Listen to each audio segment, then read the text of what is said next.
اللهم اجعلنا من الحامدين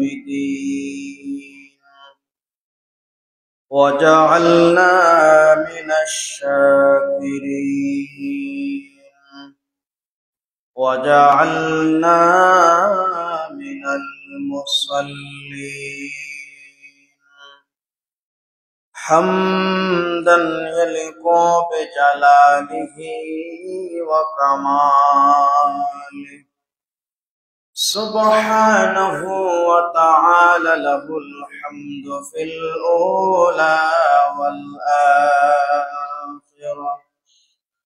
وهو على كل شيء قدير. اللهم إنا نشهدك ونشهد ملائكتك وحملة عرشك وجميع خلقك أنك أنت الله لا إله إلا أنت فهو الواحد أحد الفرد الصمد الذي لم يلد ولم يولد ولم يكن له كفوا أحد وأشهد أن سيدنا وسندنا وحبيب ربنا ومولانا محمد الذي أرسله بالحق بشيرا ونذيرا وداعيا إلى الله بإذنه وسراجا منيرا. أما بعد فقد قال الله تعالى في كلامه المجيد وفي فرقانه الحميد. أعوذ بالله من الشيطان الرجيم. بسم الله الرحمن الرحيم. والذين هاجروا في الله من بعد ما ظلموا لنبوئنهم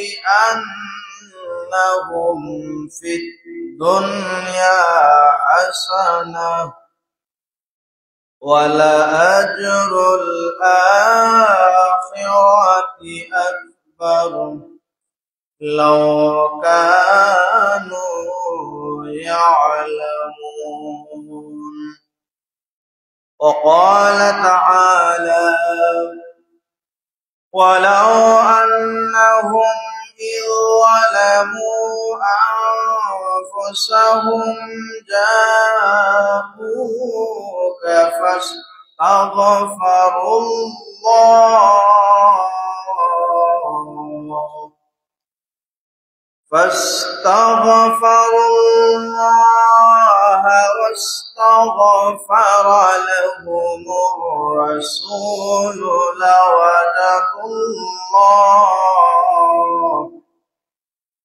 لوجدوا الله توابا رحيما. صدق الله العظيم وصدق رسوله النبي الحبيب الكريم.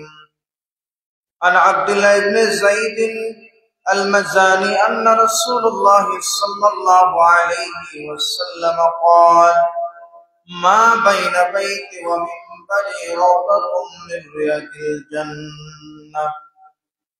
وقال النبي صلى الله عليه وسلم اللهم إن إبراهيم حرم مكة وإني أحرم ما بين لابتيها.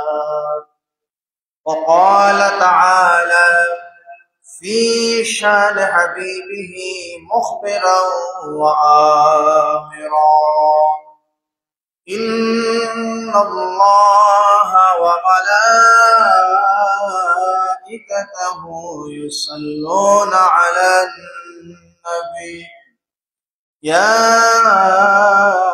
أيها الذين آمنوا صلوا عليه وسلموا تسليما محبت درد کریں صلی اللہ محمد صلی اللہ علیہ صلی اللہ علی محمد صلی اللہ علیہ نظر آ رہی ہے بہار مدینہ قرر آئے دین بقرار مدینہ صلی اللہ علی محمد صلی اللہ وسلم صلی اللہ علی محمد صلی اللہ علیہ غنبد خضرا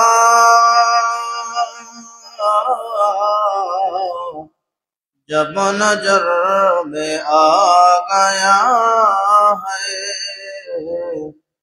یا رسول اللہ کا نعرہ آ گیا ہے بے اختیار صلی اللہ علی محمد صلی اللہ علیہ صلی اللہ علی محمد صلی اللہ علیہ میرے آقا میرے مولا بہت دوری سے سلام بجتا ہو نظر مجھ پر کرم گاہے میرے قسمت اجالا ہو صلی اللہ علی محمد صلی اللہ علیہ صلی اللہ علی محمد صلی اللہ علیہ بلغ العلا بکمالہ کشف القدى بجمالہ حسنت جمیع خصالہ صلوا علیہ وآلہ سبحانک لا علم لنا إلا ما علمتنا إنك أنت العليم الحكيم اللهم صل وسلم وبارك عليه بہت ہی সম্মানিত মুসল্লিন کرام মুরব্বিয়ান আযম মহান আল্লাহ সুবহানাহু ওয়া তাআলার দরবারে অসংখ্য অগণিত শুকরিয়া আদায় করি যে মহান রব্বে কারীম আজকের জুমাবার দিনে সমস্ত দুনিয়াদার দুনিয়ামুখী মানুষদের থেকে পছন্দ করে ভালোবেসে পবিত্র হজের অন্যতম মাস জিলকদ মাসের আজকের হয়তোবা শেষ শুক্রবার আল্লাহ তাআলা এই সঈদুল আয়াম এবং সঈদুল মাকানে আমাদেরকে কবুল করেছেন আল্লাহর দরবারে তার পছন্দের কালিমাতুশ শুকুর আমরা সকলে সমবেত কণ্ঠে আদায় করি আলহামদুলিল্লাহ। লক্ষ করি দরুদ ও সালাম জানাই আকায়ে নামদার তাজদারে মদিনা সাইয়্যিদুল মুরসালিন খাতামান নবীন শামসুদ দুহা বদরুদ্দুজা রাসূল আরবি ওয়াল আজমি ইমামুল মুরসালিন সাইয়্যিদুল মুরসালিন নবী মুহাম্মদ রাসূলুল্লাহ সকলে করে সাল্লাল্লাহু আলাইহি ওয়াসাল্লাম। সম্মানিত হাজিরিন, আলোচনার খুতবাতে পবিত্র কোরআন আল কারীমের অন্যতম সূরা সূরাতুন নাহলের 41 নম্বর আয়াত এবং পবিত্র কোরআনের অন্যতম একটি সূরা সূরাতুন নিসা 64 আয়াত থেকে কিছু অংশ আপনাদের সামনে তিলাওয়াত করেছে। আল্লাহ পাক রব্বুল আলামিন আয়াত এবং হাদিসকে সামনে রেখে আলোচনা করার তৌফিক আমাকে দান করুন। আর আমরা যারা শুনবো আমাদের সবাইকে আল্লাহ তাআলা আমলের নিয়তে শোনার হিম্মত দান করুন। ওমা তৌফিক ইল্লা বিল্লাহ আলাইহি তাওয়াক্কালতু ওয়া ইলাইহি উনীব।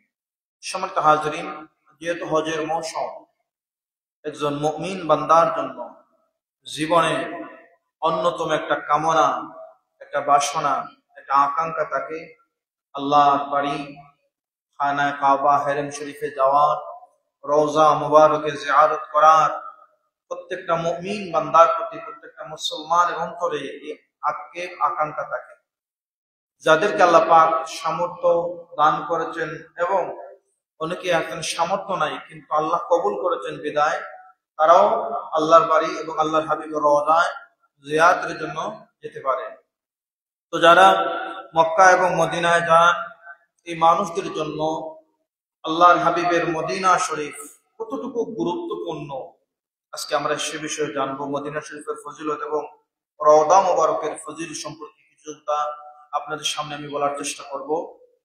আল্লাহ পাক রব্বুল আলামিন তার হাবিব সাইয়্যিদনা শাফিউনা নবী মুহাম্মদ রাসূলুল্লাহ সাল্লাল্লাহু আলাইহি ওয়াসাল্লামকে যখন মক্কার কাফের মুশরিকরা আল্লাহর হাবিবের সাথে জালিমের মতো আচরণ করতে শুরু করলো, আল্লাহর হাবিবকে নির্যাতন করতে শুরু করলো, একটা সময় আল্লাহর আদেশে আল্লাহর নবী হিজরত করার চিন্তা করলেন। এই মক্কা ভূমি থেকে হিজরত করার চিন্তা করলেন। যখন আল্লাহর পক্ষ থেকে অর্ডার আসলো তখন আল্লাহর নবী বললেন, রব্বুল আলামিন, আমি তো এই ভূমিতে উলিদতু জন্মগ্রহণ করেছি, আর উহিব্বুক, আমি এই ভূমিকে অনেক পছন্দ করি, ভালোবাসি। আমার জন্মের স্থান, আমার বাবার দেশ, এই দেশ ছেড়ে আমি কি করে যাব? তখন আল্লাহ পাক রব্বুল আলামিন বলেছিলেন, তোমাকে যেতে হবে এই নির্যাতন থেকে মুক্তি পাওয়ার জন্য। তখন ইলহামের মাধ্যমে 3টা জায়গার কথা বলা হয়েছে।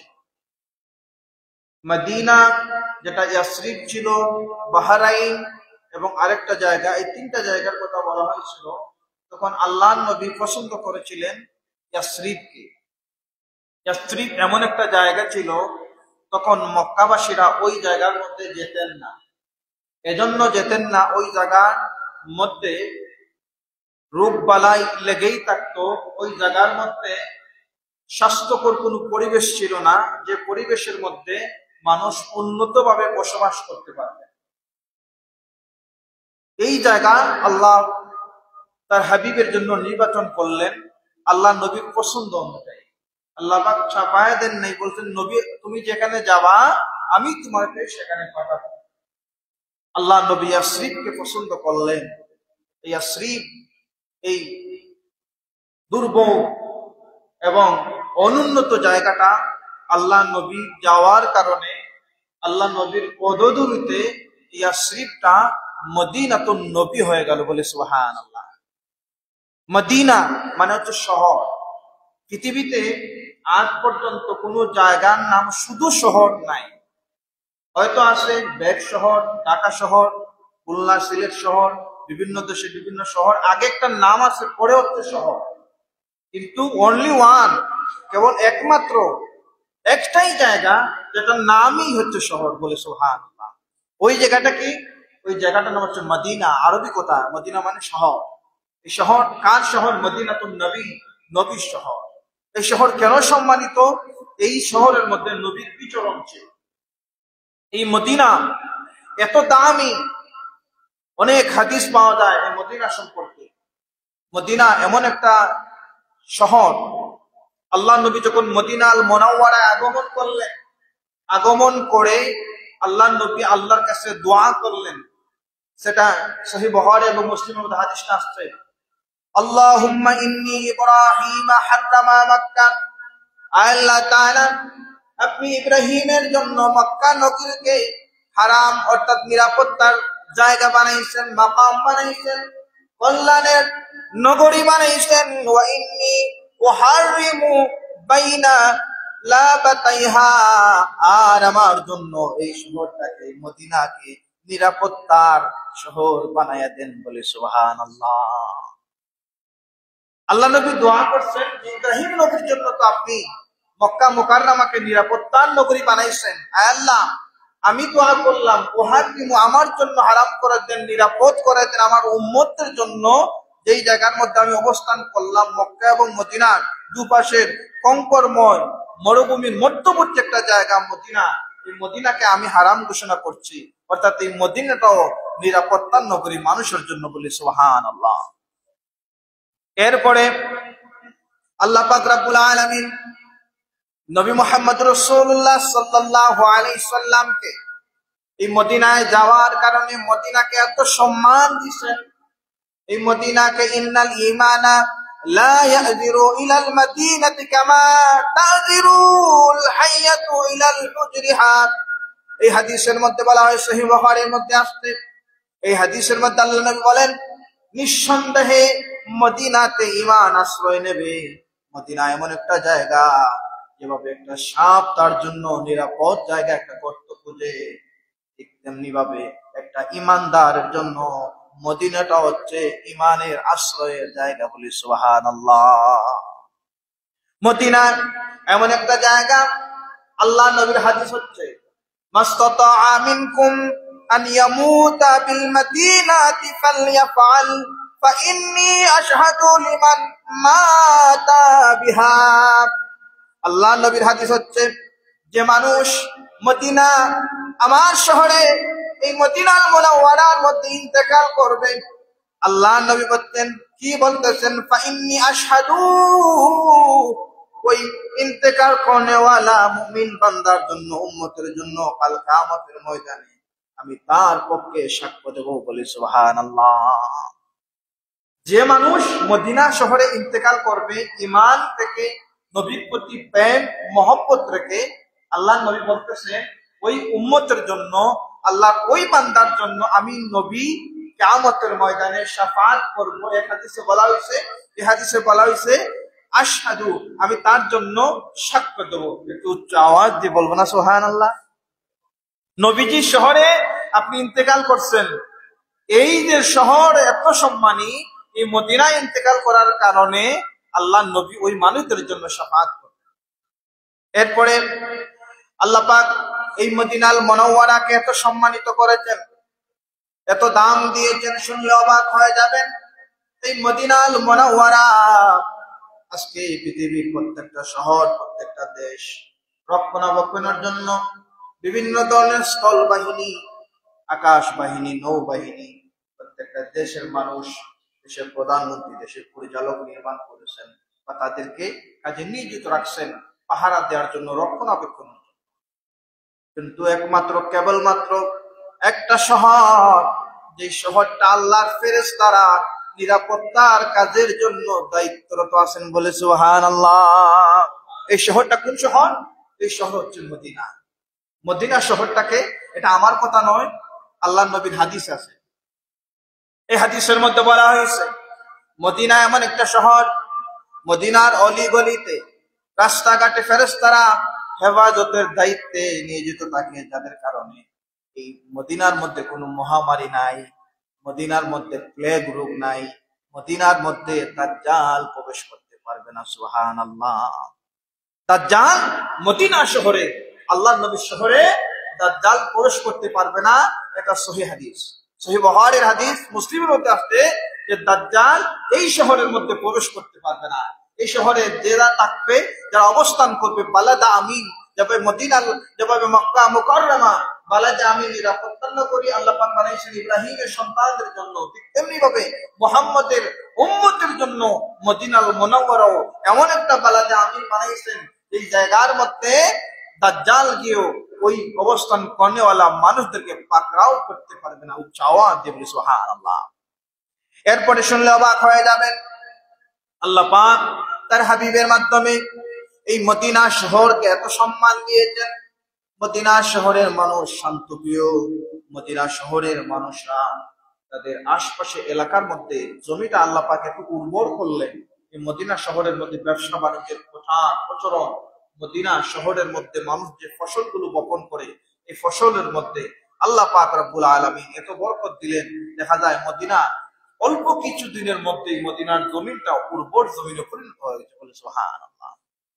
মদিনা এমন একটা জায়গা, যে জায়গার জন্য, যে জায়গার রহমতের জন্য, যে জায়গার নিয়ামতের জন্য আল্লাহ নবী দোয়া করছেন, আল্লাহুম্মা বারিক লানা ফি সামারিনা।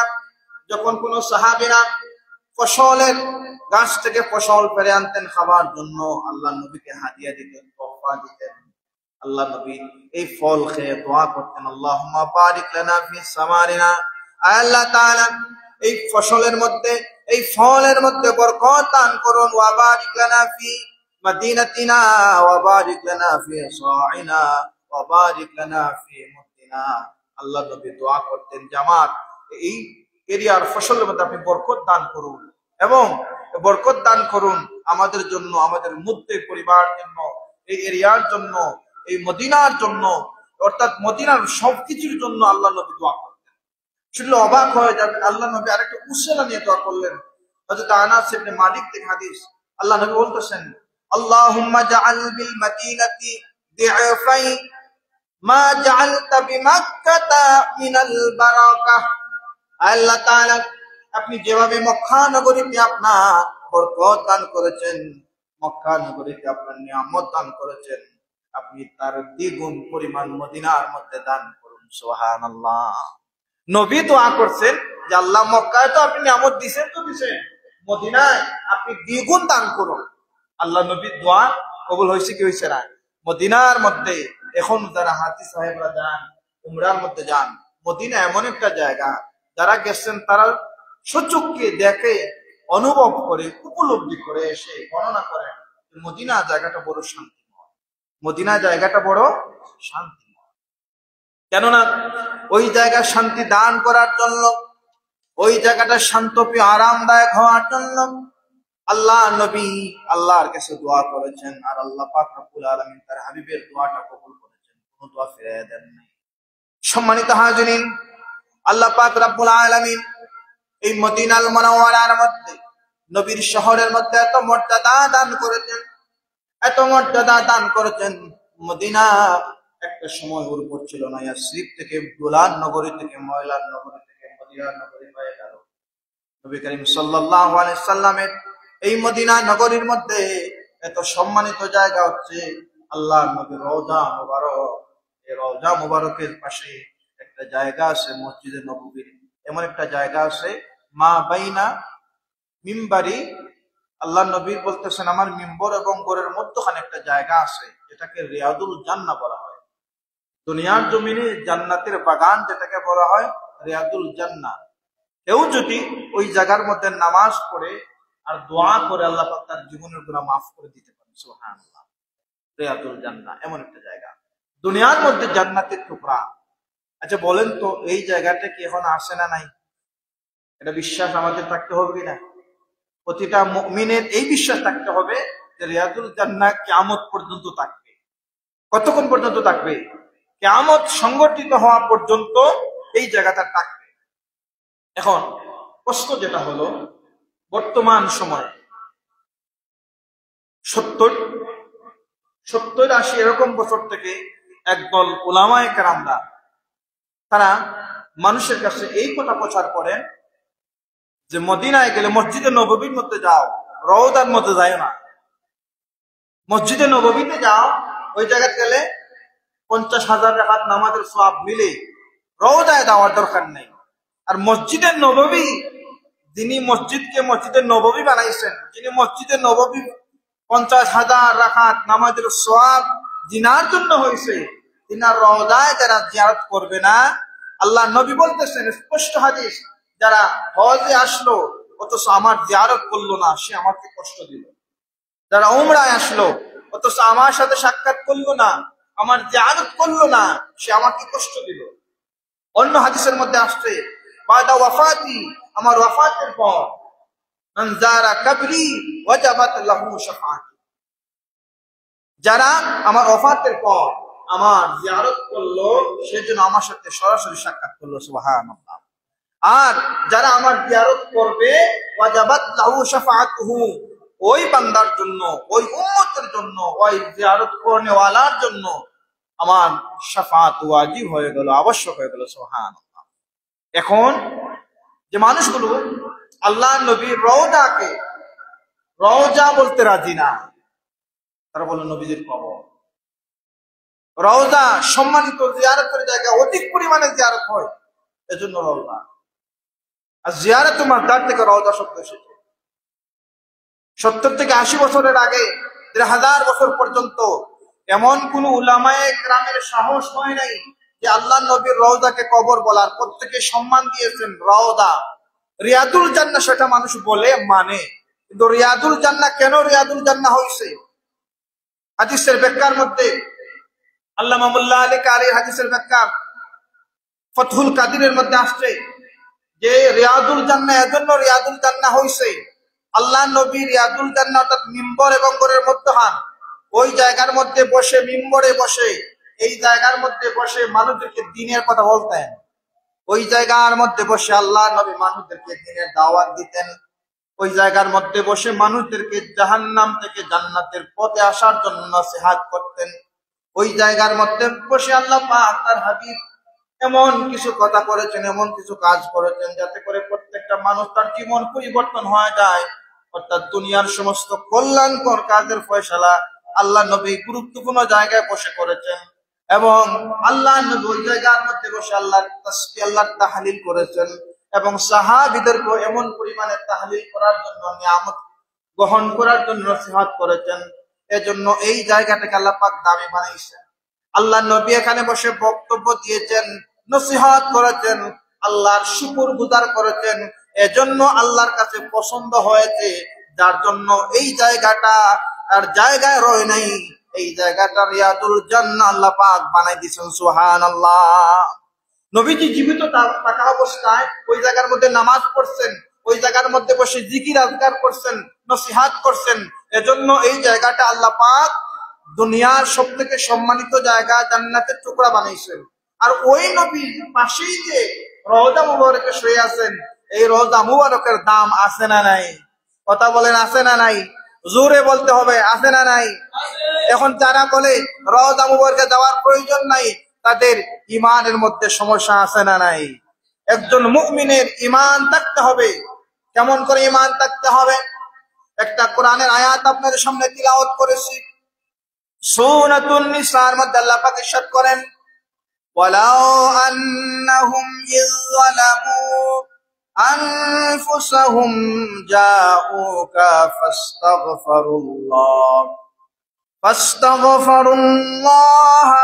ওয়াস্তাগফার লাহুমুর রাসূল লাওয়াজাদুল্লাহ তাওয়াবার রহিমা। আল্লাহ পাক এখানে ইরশাদ করতেছেন, কত সুন্দর করে কথা বলতেছেন, তোমরা যারা জুলুম করেছো, তোমরা যারা নিজেদেরকে অন্ধকারের মধ্যে একদম ডুবে নিয়েছো, জাউকা ফাস্তাগফিরুল্লাহ, তোমরা আল্লাহর কাছে ইস্তিগফার করো, ফাস্তাগফারা লাহুমুর রাসূল, আর তোমরা রাসূলের কাছে যাও, তার মাধ্যমে আল্লাহর কাছে ক্ষমা চাও।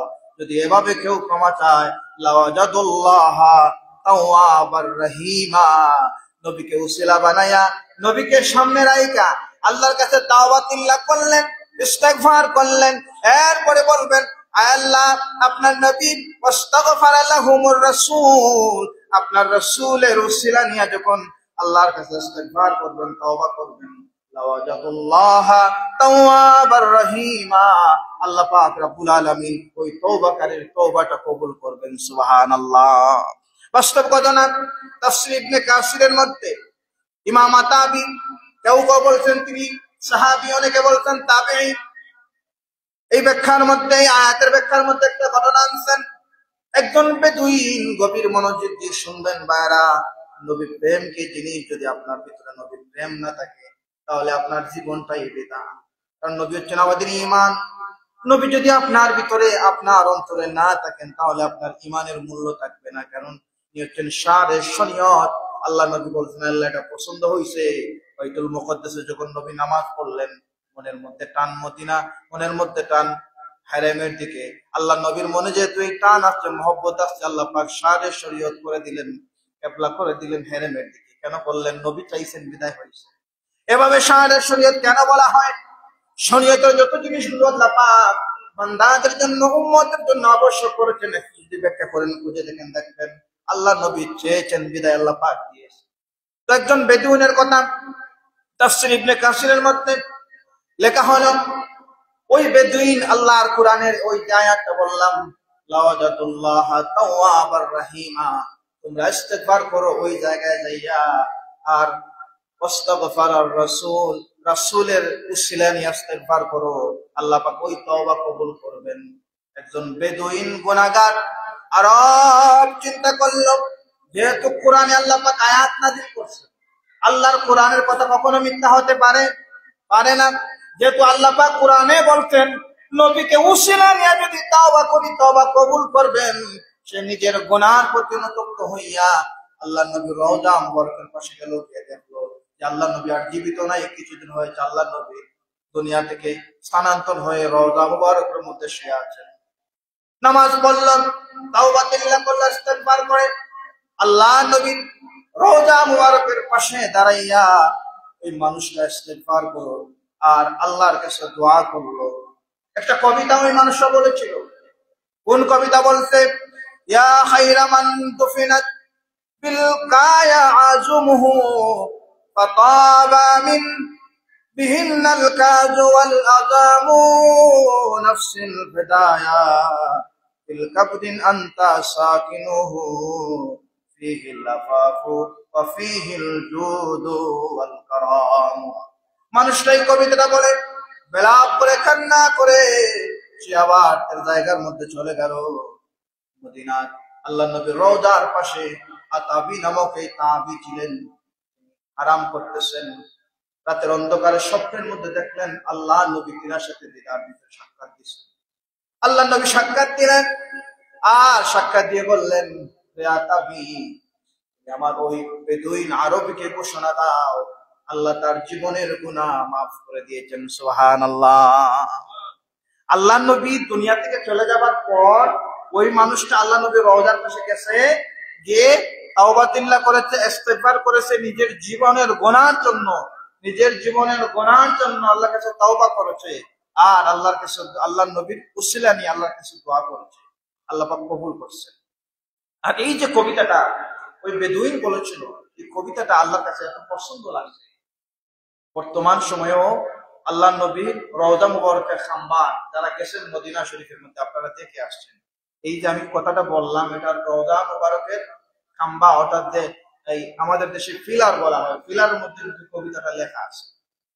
কবিতাটার অর্থ হলো, ইয়া খায়রা মান দুফিনাত বিল আযামি। কবিতাটা অনেক লম্বা, সংক্ষেপ করে বলি যে মদিনা এই জগতের মধ্যে, এই এরিয়ার মধ্যে আপনার পদতনের কারণে, আপনার অবস্থানের কারণে জগৎটা সম্মানিত।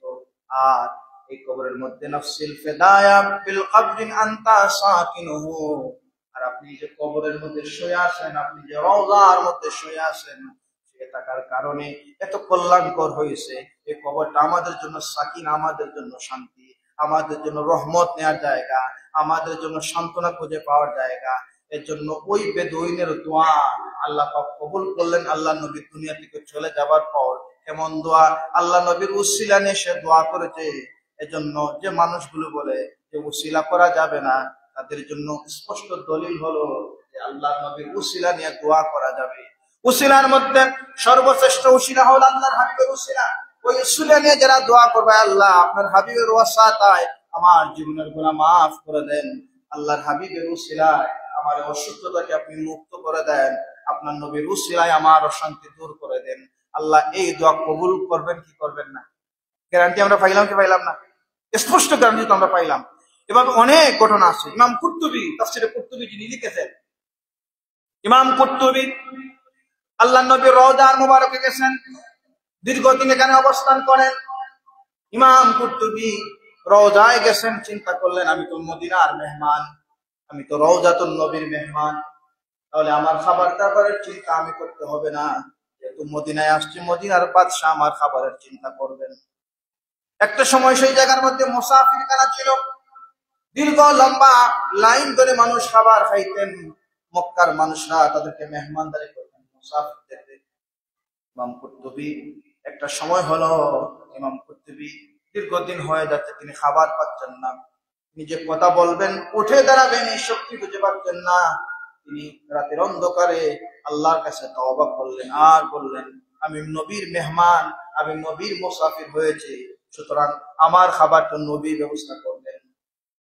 তিনি যখন ঠান্ডা বাংলো, দেখলেন একজন আরব তিনাকে ডাকতেছে, ইয়া মুসাফির আপনি একটু দাঁড়ান। তিনি বললেন কেন? তারিফ, আপনার পরিচয় দেন, আপনার তারিফ, আপনার পরিচয়টা কি? তিনি বললেন আমি হচ্ছে কুরতুবী। তিনি বললেন আপনাকে মেহমানদারি করার জন্য খাবার আমি নিয়ে আসছি।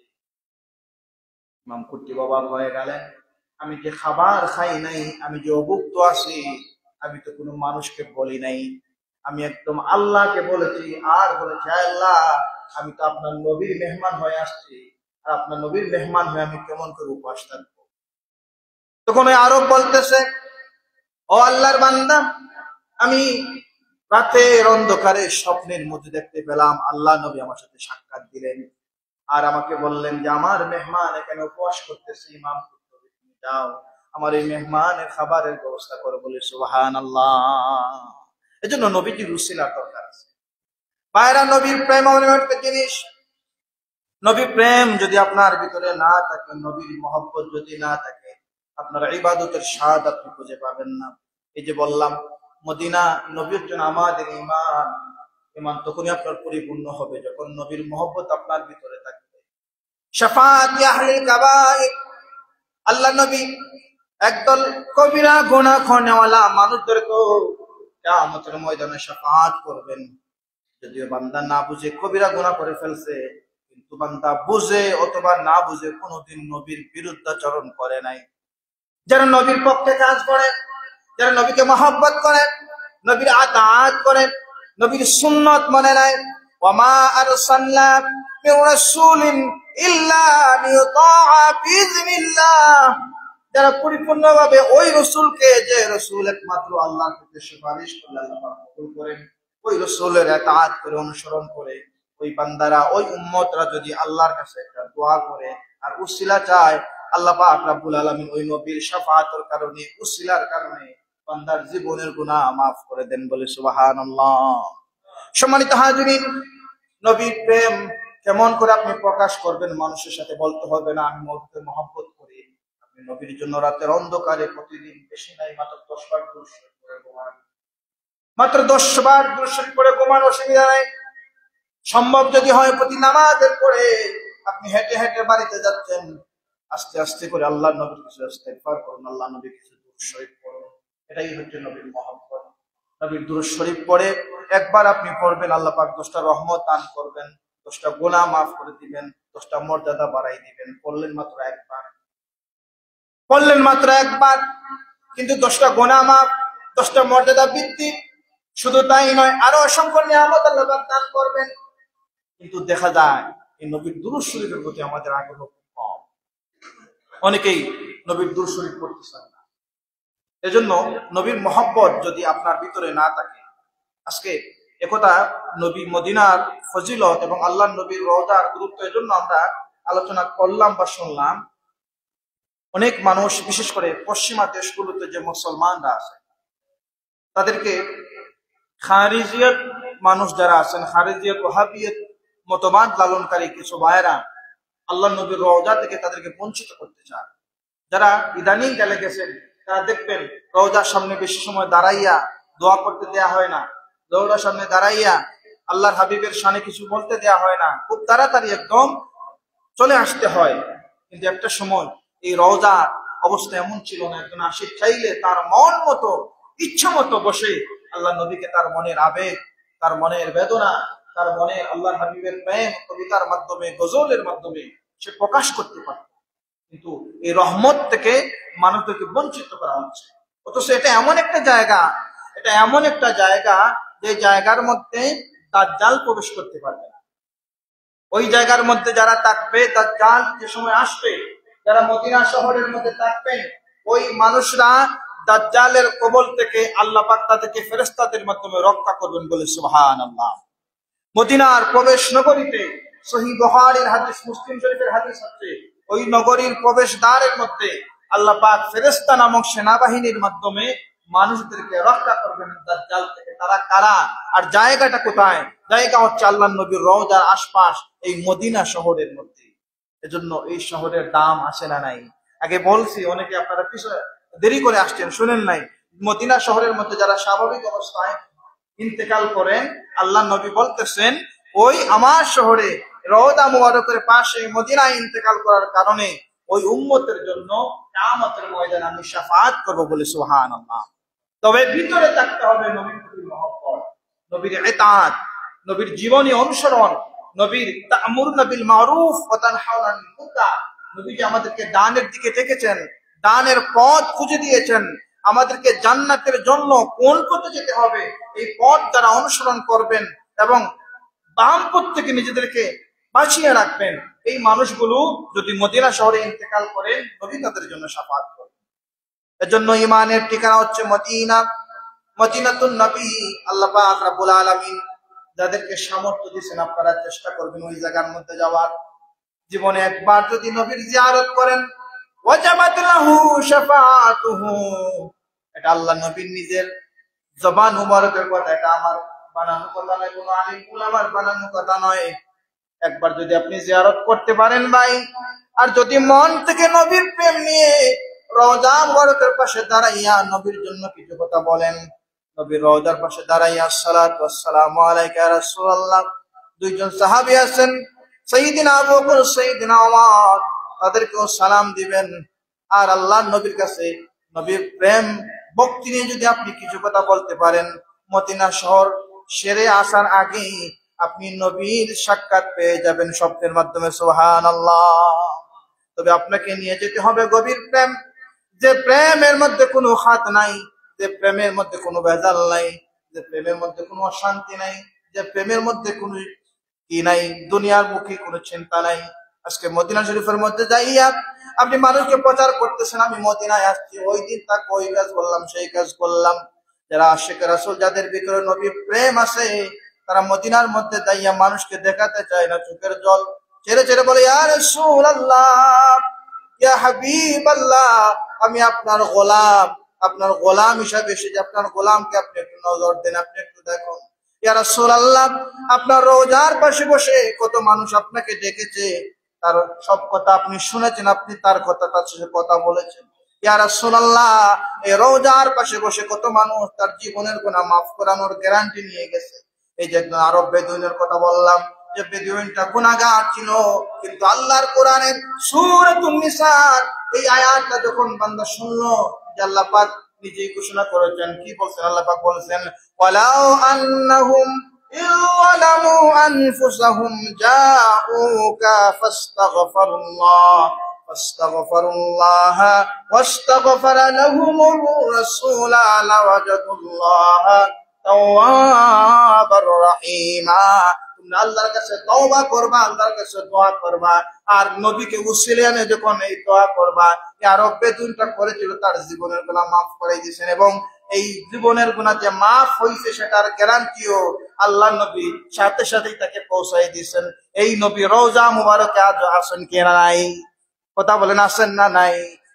এই নবী ইন্তেকালের পর ওই আরব বেদুইন যদি তাওবা করে দোয়া করে তার জীবনের গুনাহ মাফ করাতে পারলো, তাহলে আপনি আমি যদি রওজা মুবারকের পাশে যাইয়া নবীর জিয়ারত করে দোয়া করে আমরাও কি আমাদের জীবনের গুনাহ মাফ করাতে পারবো কি পারবো না? কথা বলেন, পারবো কি পারবো না? মদিনা শরীফে যাওয়ার দরকার আছে না নাই? আল্লাহ পাক যেন আমাদেরকে মদিনার জিয়ারত নসিব করুন, সকল বলেন আমিন। আসলে নবীর এশকের আলোচনা, নবীর মোহাব্বত ফজিলতের আলোচনা অত্যন্ত হৃদয় বিতারক এবং হৃদয়টা নরম হয়ে যায়। একজন মুমিনের মন তখন ধরে রাখা যায় না। যাদের ভিতরে নবীর প্রেম আছে, দেখেন দীর্ঘদিন ধরে পাসপোর্ট করে বসে আছে, কখন আল্লাহ নবী তিনার মেহমান হিসেবে কবুল করে আমরা যাবো, আক্ষেপ নিয়ে বসে থাকবেন। অনেক মানুষ দেখেন তার কোনো সামর্থ্য নাই, দিন মজুর কাজ করে, কিন্তু তার ভিতরে নবীর প্রেম, আল্লাহর হেরেমে যাওয়ার জন্য কামনা বাসনা থাকার কারণে একটা সময় দেখা যায় সেই মানুষটাও আল্লাহর হাবিবের জিয়ারত করতে যায়, সেও মানুষটাও হজ করতে যায়। এরকম নজির বাংলাদেশেও আছে। এজন্য আপনার ভিতরে থাকতে হবে তামান্না, মানে আকাঙ্ক্ষা, ইচ্ছা শক্তি থাকতে হবে যে আমি মদিনায় যাব, মদিনা একবার হলে যাইয়া আমি নবীর সাথে সাক্ষাৎ করে আসবো। এই চক্ষুতা আমার নাই, আমি নবীকে দেখতে পারবো, কিন্তু এই বিশ্বাস আমার আছে আমি যদি নবীর জিয়ারত করি আমার নবী আমাকে দেখবেন। কথা বলেন, নবীজি কি করবেন? দেখবেন। উচ্চ আওয়াজে বলেন, নবীজি কি করবেন? দেখবেন। যারা নবীর জিয়ারত করে, নবীজি রওজা থেকে দেখার সামর্থ্য শক্তি আল্লাহ পাক আল্লাহ নবীকে দিয়েছেন, বলে সুবহানাল্লাহ। যারা বলে নবীজি কবরে শুয়ে আছেন, নবীর কোনো সামর্থ্য নাই, তাদের ঈমানের মধ্যে ঝামেলা আছে। প্রত্যেকজন কুল্লু আনবিয়াউন, প্রত্যেক নবীগণ মাসুম, এবং প্রত্যেক নবীগণ তাদের কবরে তাদের রওজার মধ্যে জিন্দা ইউরজাকুন। আল্লাহর কোরআনের আয়াত হচ্ছে আল্লাহ পাক রব্বুল আলামিন এই সমস্ত নবীদেরকে তাদের মাকবারায় তাদের রওজার মধ্যে ইউরজাকুন রিজেক দিচ্ছেন, বলেন সুবহানাল্লাহ, এবং তাদেরকে ইবাদতের শক্তি দিচ্ছেন, তারা আল্লাহর তাসবিহ তাহলিল করতেছেন। এজন্য যে নবী আপনার কথা শুনেন, আপনাকে দেখেন, যদি তার সাথে একবার সাক্ষাৎ করতে পারেন, আপনার মনের কথা বলতে পারেন, দেখেন তো কেমন অবস্থা হয়। এজন্য আমাদের ভিতরে এই চিন্তা, এই চেতনা, এই ভক্তি থাকবে। আল্লাহ পাক আমাদেরকে জিয়ারতে মদিনা নসিব করুন, সকলে বলি আমিন। আল্লাহ আমাদেরকে হজ্জে মাবরুর নসিব করুন, সকলে বলি আমিন। ওয়া আখির দাওয়ানা আলহামদুলিল্লাহি রাব্বিল আলামিন। আস্তাগফিরুল্লাহ, ইন্নাল্লাহা গফুরুর রহিম। আস্তাগফিরুল্লাহ রাব্বি মিন কুল্লি জামবিন ওয়া আতুবু ইলাইহি, লা হাওলা ওয়ালা কুওয়াতা ইল্লা বিল্লাহিল আলিয়্যিল আযীম। লা ইলাহা ইল্লাল্লাহ মুহাম্মাদুর রাসূলুল্লাহ। আল্লাহুম্মা আমিন। يا رب العالمين، يا أول الأولين ويا آخر الآخرين ويا ذا القوة المتين، ربنا ظلمنا أنفسنا وإن لم تغفر لنا وترحمنا لنكونن من الخاسرين. ربنا عليك توكلنا وإليك نبنا وإليك المصير. ربنا اغفر لي ولوالدي وللمؤمنين يوم يقوم الحساب. اللهم صل على سيدنا ومولانا محمد وعلى آل سيدنا مولانا محمد صلاة دائمة مقبولة تعطي بها أن حقه العظيم. اللهم يا حي يا قيوم برحمتك نستغيث. আল্লাহ তাআলা পবিত্র হজ্জের মৌসুমে আপনার মায়ার বান্দারা দুনিয়ার সমস্ত কাজকে পিছনে ফেলে আল্লাহ দুনিয়ার সম্মানিত জায়গা আপনার ঘর মসজিদের মধ্যে হাজিরা দিয়েছেন। আল্লাহ গুনাহগার বুঝি না, নেককার বুঝি না, আমরা যারা আপনার ঘরে মসজিদের মধ্যে আপনার গোলাম হিসেবে অবস্থান করেছি, আল্লাহ আপনার প্রত্যেকটা গোলামকে আপনি মাফ করে দেন। আল্লাহ জীবনে কত গুনাহ করেছি, কত ভুল করেছি, আজ পর্যন্ত দুনিয়ার কোনো মানুষকে আপনি বলে দেন নাই। এত মহব্বত করে আমাদের গুনাহগুলো আপনি গোপন রাখছেন। আল্লাহ আমাদের তামাম গোপন গুনাহগুলি মাফ করে দেন। আল্লাহ আমাদের প্রকাশ্যের গুনাহগুলিও মাফ করে দেন রব্বুল আলামিন। আল্লাহ যে বাবার পরিচয় আমাদের পরিচয়, যে পরিচয় কাল কিয়ামতের ময়দানেও আমরা দাঁড়াবো, আমাদের কলিজার টুকরা বাবা যাদের অন্ধকার কবরে, আল্লাহ তাদের কবরগুলো জান্নাতের বাগান বানিয়ে দেয়। রব্বির হামহুমা কামা রব্বায়ানি সগীরা। আল্লাহ আমার কথা মনে করলে আর ধৈর্য ধরা যায় না। আমাদের কলিজার টুকরা মা, যে মাকে প্রত্যেকটা সন্তান 10 মাস 10 দিন পেটের মধ্যে কত কিল ঘুষি দিয়েছি, আয় আল্লাহ আমাদের ওই মা যাদের অন্ধকার কবরে, আয় আল্লাহ তাদের কবর গুলো আপনি জান্নাতের বিছানাতে ভরপুর করে দেন। আয় আল্লাহ যাদের মা এখনো জীবিত আছেন খেদমত করার তৌফিক দেন। আয় আল্লাহ যাদের মা বাবা এখনো বেঁচে আছেন আমাদের মাতার ছায়া হিসেবে জমিনে দীর্ঘদিন বাকি রাখিয়ে। আয় আল্লাহ হজ্জের মৌসুম, আপনার মায়ার মাহবুব বান্দা বান্দিদের আপনি দাওয়াত দিয়ে মেহমানদারি কবুল করেছেন। আয় আল্লাহ আমাদেরকে দাওয়াত দেন, বুক ভরা আশা নিয়ে আপনার দুয়ারে ভিক্ষা চাই। আপনার এই গোলামদেরকে আপনার বাড়ি জিয়ারত নসিব করে দেন। রওজা মুবারকের সামনে দাঁড়াইয়া কত মানুষ নবীজিকে সালাম দেয় আর তার জীবনের গুনাহ মাফির গ্যারান্টি নিয়ে আসে। আয় আল্লাহ আমরাও ভিক্ষা চাই, আপনার বাড়ি আপনার হাবিবের বাড়ি জিয়ারত নসিব করে দেয়। আয় আল্লাহ আমাদের তৌফিক নাই, আপনি চাইলে সব সম্ভব। আপনার গাইবী খাজানা থেকে আপনার বাড়ি যাওয়ার ব্যবস্থা করে দেয়। যত মানুষ দুনিয়ার আনাচে কানাচে থেকে হজ্জের জন্য গেছে আল্লাহ প্রত্যেক বান্দা বান্দীদের হজ্জে মাবরুর নসিব করে দেয়। আয় আল্লাহ জনাব মুহিবুর রহমান ভাই তার আব্বা আম্মার জন্য দোয়া চেয়েছেন। আয় আল্লাহ তোমার বান্দা বান্দীদের মাফ করে দাও, তাদের কবরকে জান্নাতের বাগান বানিয়ে দাও। আয় আল্লাহ তোমার বান্দার বড় ভাই বিদেশের জমিনে অসুস্থ আছেন, দোয়া চেয়েছেন আপনার বান্দাকে সুস্থ করে দেন। এই গ্রামের এলাকার যত মুর্দেক আনন্দকার কবরে আল্লাহ এই হজ্জের মৌসুমের ওসিলায় প্রত্যেকের কবর গুলো জান্নাতের বাগান বানিয়ে দেয়। আয় আল্লাহ আমরা আপনার গোলাম, আমাদেরকে দুনিয়ার মানুষের দুয়ারের গোলাম বানায় আল্লাহ। تقبل منا إنك أنت السميع العليم وتب علينا يا مولانا إنك أنت التواب الرحيم.